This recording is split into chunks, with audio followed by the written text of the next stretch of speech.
From this moment on, you will now be known as Sharkbait. Sharkbait! Ooh-ha-ha! Welcome, brother Sharkbait. Sharkbait! Ooh-ha-ha! Enough with the Sharkbait. Sharkbait! Ooh, bop.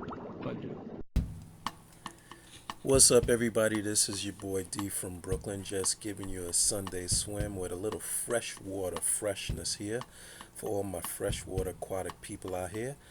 I wanted to take a minute to talk about, in the most simplest terms that I can think of, because I'm a simple, basic kind of guy, the cycling process and how plants perform their cycling duties in a planted aquarium. We're constantly focused on the cycling and chemical and mechanical features of coral and saltwater systems, but I wanted to just emphasize that plants are also a main contributor to the cycling process of freshwater aquariums, and there are several reasons why fish really prosper in these systems. So let's take a look at the tank and I'll walk through it.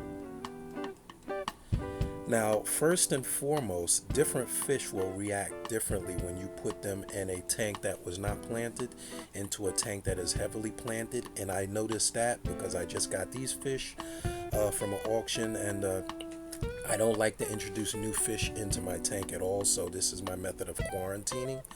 But in a high turnover, high oxygen and nitrate performing and processing system, the fish will often lean to the high oxygen cycling areas, which would be the top of the tank.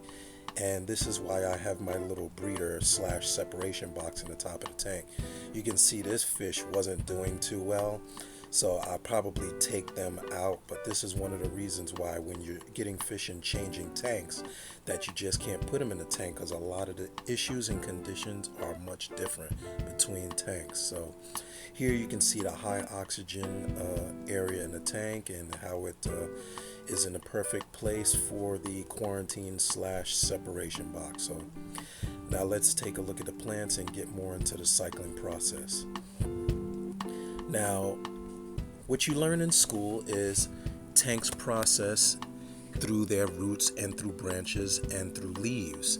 And the particular plants that I have here are not substrate nourishers, but they are root and free floating nourishers, which means as they need to acquire more nutrients, they will send out more shoots. And as you can see, this tank is heavily rooted up, so they will absorb a great deal of nutrients from the water, and this contributes to them performing their job and producing oxygen for the fish. And you'll see that there are dark areas in the tank and there are light areas in the tank to kind of establish a balance in this. Now, one of the other things that I've learned in years, and I really wasn't aware till one of the guys in the club, we got a lot of guys in the club, but plant aficionados, but the driftwood, rocks, and substrate also absorb nutrients from the system. And what I've learned in years in trying to establish a planted tank and getting the cycle to be productive, I was losing nutrients at an astonishing rate, and I kept dosing until I realized that the wood was also absorbing the nutrients from the water column. And I had to establish little areas like this dark spot so that fish had separations from that wood, the wood in the plants. As you can see, the Java fern will grow away from the wood. Sometimes you have to tie it to the wood, but depending on what kind of wood it is, the Java will actually grow away from the wood. And plants and animals are very intelligent. So when cycling the tank with a new set of plants, you want to take into consideration you're putting plants into a sterile environment, and you're trying to force them to absorb nutrients either through the water column or through the roots through an artificial process. But when you establish the plants, that means when they get acclimated, just like fish, to the water, they will actually find the roots attaching to the substrate of which nutrients can be found, or they will actually root up and you'll see them send out runners. And this contributes to the cycling process of the fish releasing ammonia in the mode of pee and excrement, and the plants will convert that ammonia as it breaks down into nitrite. The bacteria will help convert it to nitrate, and the phosphates will be absorbed by the plants. Now what happens in particular plants, like I have this plant I wish I could name, but I got it from the lake Prospect Park, and it will root up, and when it finds insufficient nutrients, it will grow out of the water. Also, pothos also does that too. It will send a great deal of runners, and it will grow towards the light so that it can photosynthesize from the light. So if there's a lack of CO2 in the water, it will actually grow more toward the light, and vice versa. So I'm constantly cutting this plant, which I did today, to force better gas exchange. If you do have a great deal of plants in the tank, sometimes it will create a very, very low oxygen level in the tank, and you'll find your fish hovering to the top. Now, because I constantly remove and keep an eye on this by forcing air into the tank, I kind of make sure that my fish aren't hovering to the top. When they're hovering to the top, that means usually 9 out of 10 it's a low oxygen situation. So these are all things that I don't want to get into the great deal of science, but I just thought that mentioning the most basic things will help people out when they're trying to establish a planted tank and you don't understand all the scientific terms. Fish need oxygen, but plants also need oxygen. They don't run on CO2 all the time. At night, they will absorb oxygen from the water, which is why I use the CO2 tank here that I got from my buddy Mike from Mass for a long time. As you can see, I'm not using it now because my plants have been weaned off of it.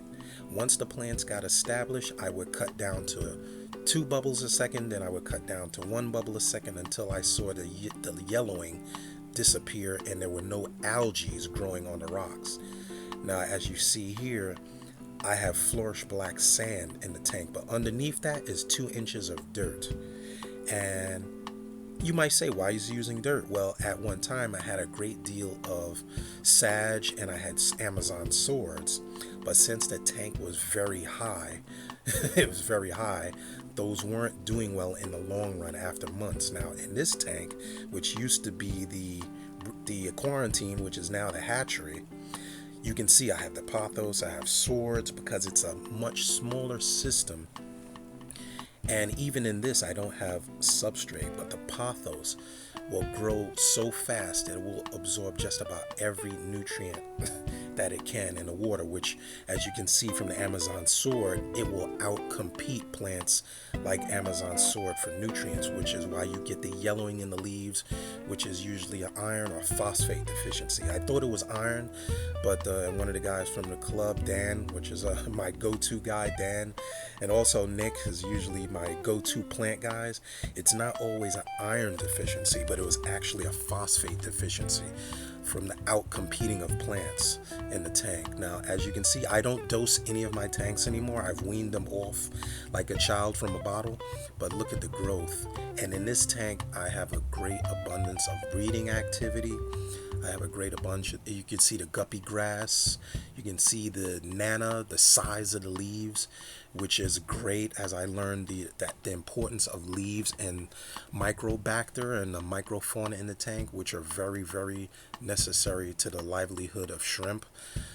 I was never able to keep shrimp, and I wondered why, and I watched a lot of videos, but creating areas of dead space, dead circulation, where certain algae and bacteria could grow, all of a sudden my shrimp weren't dying. All of a sudden I wasn't dosing, and also I didn't realize one of the biggest enemies of the shrimp is iron. Oh, I didn't know that because I was actually dosing iron supplements in this tank for the plants to grow, and then I realized, oh, shrimp do not go well with metals, and I stopped that, which all of a sudden I had a great bloom. My shrimp were living. As you can see here, I have glass shrimp, I have cherry reds. You'll never see them because it's so densely planted. But other than the flake food I drop in here, I'll drop sinking foods once in a while for them to nibble on, and they were doing great, man. I have this like freshwater type of kelp. Don't mind me, I'm not very scientific. I have a bad memory when it comes to the names, but the swords. I have various grasses. My platies are doing excellent. Also, you can see when you cycle and you understand the contribution of the plants to the cycling process, they will break down the food into nutrients that they need, and the fish will feed on the food. They will establish the same places. If you feed in one place, also a good tip, if you feed in one place and keep your plants that need certain nutrients around that area you feed, it actually feeds the plants and it creates a cleaner tank. I don't vacuum the substrate in this tank maybe more than once a month. All I do is add water and do water changes maybe once every week or every 2 weeks, because the plants are doing it for me. If you let pothos grow, it will develop very thick leaves, as you can see here. The thick leaves will grow towards the light. When you see them growing out of the water and towards the light, what I do is I say, Dave, it's time to cut it back. Cutting it back will allow the other plants the ability to absorb some of the nutrients without being outcompeted by the pothos. Pothos grows very fast, but the leaves will become waxy. They will grow out of the tank, and it will become a nightmare if you don't keep it under control. So cycling the tank is a routine of looking at your tank. I really don't test this water, to tell you the God's honest truth. I can look at the plants and look at the tank. So that's my 2-piece being said about cycling. I want to keep it short.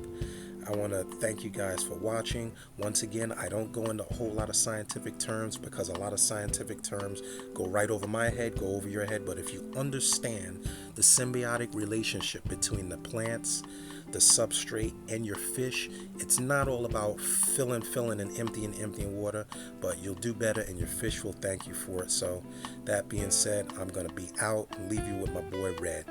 See ya, everybody.